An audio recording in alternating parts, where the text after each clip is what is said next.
kebangkitan kekuatan industri militer China dengan tingkat teknis produk militer buatan China sudah sebanding dengan tingkat kelas atas dunia. Dan secara bertahap telah menjadi komoditas populer di pasar internasional. Dan belum lama ini, China secara resmi mengirimkan sebuah kapal perang seharga 220 juta dolar Amerika Serikat untuk Thailand.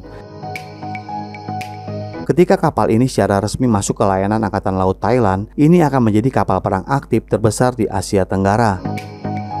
Melalui kerjasama antara China dan Thailand, ini secara singkat telah menunjukkan kekuatan China di bidang industri perkapalan. Banyak negara di dunia yang memproduksi kapal perang modern, tetapi mengapa Thailand menjatuhkan pilihannya untuk bekerja sama dengan China?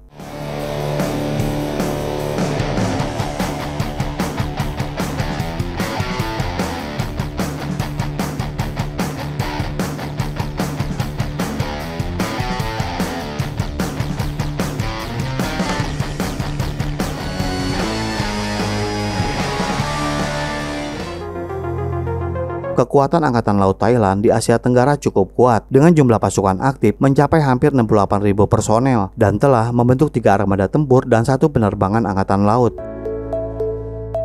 Namun dengan perkembangan teknologi militer yang berkelanjutan di seluruh dunia, peralatan Angkatan Laut Thailand secara bertahap tertinggal di belakang. Saat ini, Thailand ingin terus memperkuat kemampuan angkatan lautnya sendiri. Tetapi untuk kapal perang modern yang canggih, hanya negara-negara industri maju yang dapat memproduksinya. Meskipun Thailand adalah salah satu negara terkuat di semenanjung Indo-China, industri militer Thailand sendiri relatif terbelakang dan tidak dapat secara mandiri membangun kapal perang modern yang canggih. Oleh karena itu, Thailand tidak punya pilihan selain mengarahkan pandangannya ke pasar industri militer internasional dan meluncurkan beberapa kegiatan penawaran untuk konstruksi kapal perang. Hingga pada akhirnya, Thailand memilih bekerjasama dengan China. Lantas, apa alasan Thailand harus memilih China dalam membangun kapal perang modern dibanding negara lain? Sebenarnya, di antara banyak proposal untuk beberapa penawaran, Thailand memilih proposal dari Amerika Serikat dan China untuk referensinya. Amerika Serikat mengusulkan agar mereka dapat membangun kapal pendarat kelas Antonio untuk Thailand dengan harga 890 juta dolar Amerika Serikat. China juga telah mengusulkan rencana untuk membangun kapal perang pendarat tipe 071E untuk Thailand dengan harga hanya 220 juta dolar Amerika Serikat.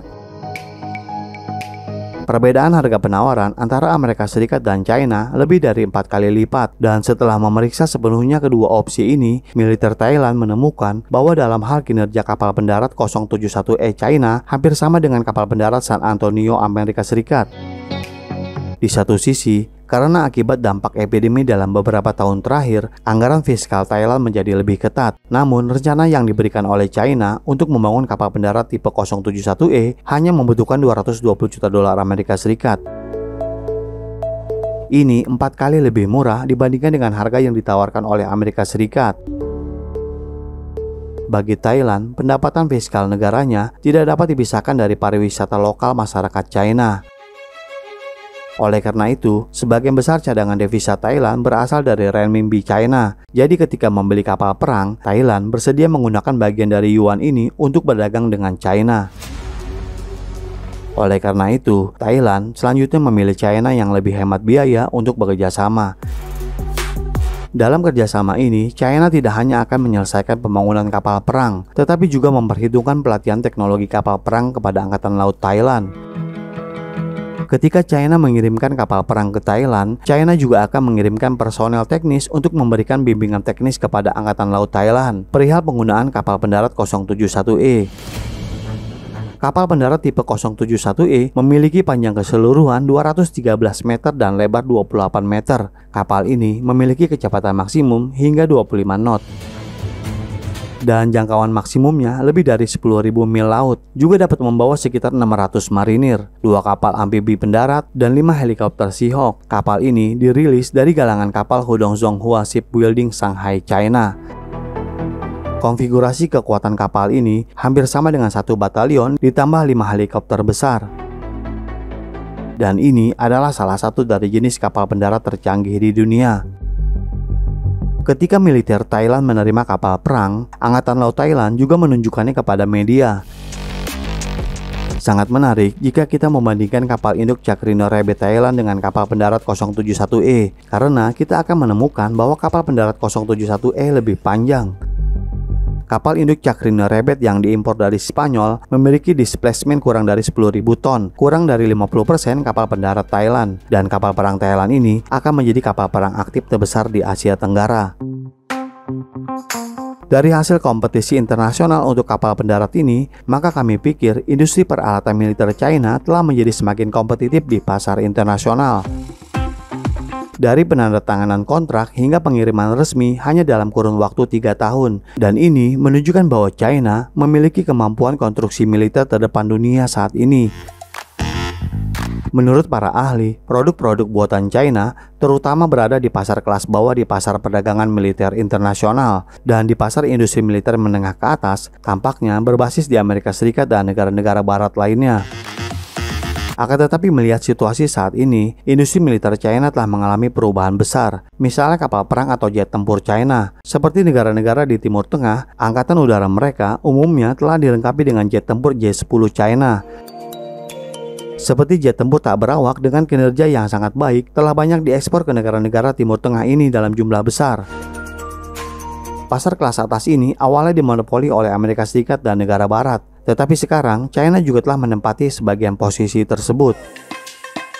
Dan menurut laporan publik, Thailand juga akan memperluas kerjasama militernya dengan China dan telah menandatangani kontrak untuk 3 kapal perang 071I. Berarti ke depannya jumlah kapal perang 071I yang diekspor China ke Thailand akan berjumlah 4 unit. Selain itu, Thailand juga berencana akan terus meningkatkan kemampuan kerja kapal pendarat ini sehingga dapat digunakan untuk dukungan pengisian ulang kapal selam.